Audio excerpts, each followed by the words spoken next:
61 کلیسیا کی طاقت کلیسیا کی اصل طاقت خدا کے کلام اور انجیل کی منادی میں ہے، نہ کہ معافی کے خط میں۔ 62 حقیقی خزانہ کلیسیا کا سب سے قیمتی خزانہ خدا کی مقدس انجیل ہے جو خدا کے فضل اور جلال کو ظاہر کرتی ہے۔ 63 انجیل کا خزانہ یہ خزانہ سب سے زیادہ چرچ میں حق اور رحمت کو ظاہر کرتا ہے۔ 64 جھوٹے خزانے وہ خزانے جو خریدوں اور دولت پر مبنی ہیں، دراصل عوام کو گمراہ کرتے ہیں۔ 65 وائز کی ذمہ داری وائز کو چاہیے کہ وہ عوام کو اصل دولت یعنی انجیل کی طرف متوجہ کرے۔ 66 عوام کی خدمت عوام کو خط بیچنے کے بجائے خدا کے کلام کی روشنی میں تعلیم دینا سب سے بڑی خدمت ہے۔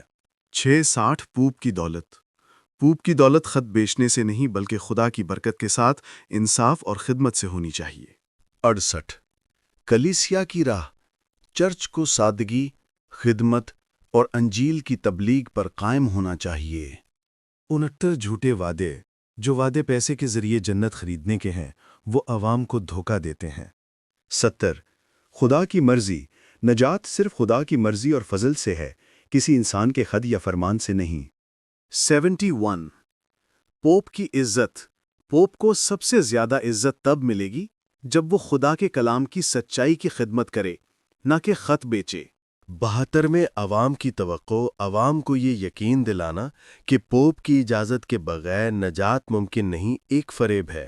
73 پوپ کی طاقت پوپ صرف دنیاوی معاملات میں اختیار رکھتا ہے، نجات کا مالک صرف خدا ہے۔ 74 جھوٹا انحصار وہ لوگ جو پوپ کے خطوں پر انحصار کرتے ہیں اور توبہ نہیں کرتے، وہ دھوکے میں ہیں۔ 75 پوپ کی معافی پوپ صرف ان گناہوں کو معاف کر سکتا ہے جو کلیسیا کے قوانین سے جڑے ہوں، خدا کے حضور اصل گناہ نہیں۔ 76 نجات کا فریب جو لوگ کہتے ہیں کہ ختنہ کے ذریعے انسان کے سب گناہ معاف ہو جاتے ہیں، وہ جھوٹے ہیں۔ 77 حقیقی معافی صرف خدا سے ملتی ہے، نہ کہ کسی انسانی خط یا کاغذ سے۔ 78 قبر کے بعد کی حالت موت کے بعد کسی خط یا پوپ کا کوئی اثر نہیں رہتا، صرف خدا کا عدل باقی رہتا ہے۔ 79 پوپ کا دعویٰ پوپ کا یہ دعویٰ کہ اس کے پاس نجات دینے کی طاقت ہے، انجیل کے خلاف ہے۔ 80 خدا کا کلام سب سے اعلیٰ ہے اور وہی مومن کو زندگی اور نجات دیتا ہے۔ 81 معافی کے خط عوام کو یہ سکھانا کہ معافی کے خط نجات دے سکتے ہیں، کلیسیا کی ساکھ کو نقصان پہنچاتا ہے۔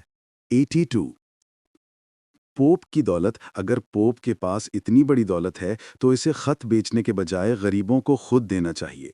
83 معافی کا استعمال اگر پوپ معافی دے سکتا ہے تو وہ سب کو آزاد کیوں نہیں کرتا بلکہ صرف ان کو جو پیسے دیتے ہیں۔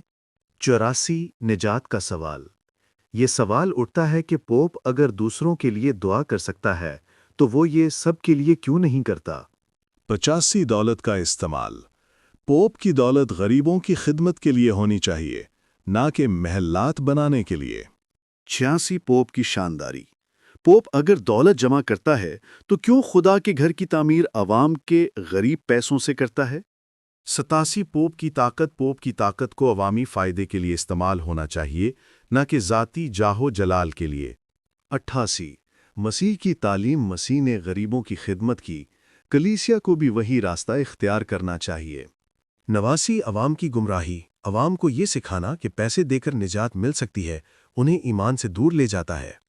90 تعلیم کی کمی پوپ اور وائز کو عوام کو سچی تعلیم دینی چاہیے تاکہ وہ فریب میں نہ پڑیں۔